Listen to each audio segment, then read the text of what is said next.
And now it's time for Tony in the Trenches.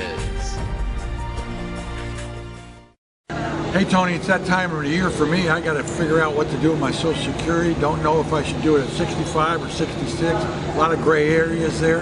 I guess I can go down to the Social Security office, but it seems like it'd be easier if you could just navigate me through all that.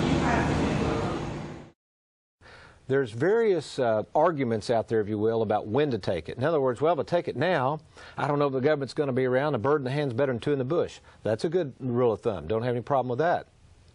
Some people would say, yeah, but if I wait, Social Security grows at about a 7 or 8% clip, and if I have a long life expectancy, I'd rather wait on that money and draw a larger benefit for the rest of my life.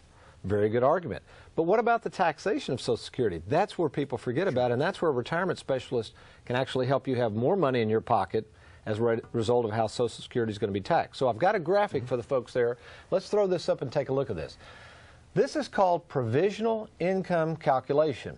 You know, what many people, when I'm doing a workshop, John, get frustrated over is taxes in general. They're getting so complicated. There's so many. I mean, you and I can have fun with this, but think about all the different taxes. You got federal taxes, state taxes, local taxes, school taxes, and then all of a sudden we run into Social Security. Is it taxed? It can be, but here's how it works.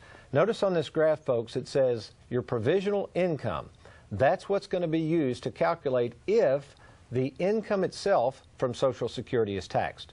Let's see if we can follow this. Let's say over on the left side you see that you're a single or head of household. In other words, that's how you're filing taxes. If you make less than $25,000 a year, your provisional income, then if you receive Social Security, John, you would pay no taxes on the Social Security. Is that making sense? Sure. Now, if your provisional income is between $25,000 and $34,000, your Social Security income would be at a tax rate or taxable at 50%. I'll give you an example. Let's say your Social Security is $1,000 a month.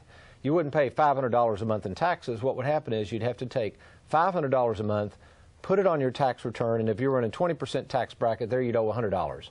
Then we've got over $34,000 is taxed at 85%.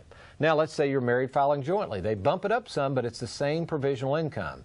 Less than $32,000, your Social Security is tax-free. Between $32,000 and $44,000, it's taxed at 50% in terms of how it's going to be calculated. And finally, if you're married filing jointly and make over $44,000, 85% of that, in that example, that'd be $850 a month, would have to go on your tax return, and you'd have to pay taxes on $850. So sometimes you have to break it down like this and look at it graphically.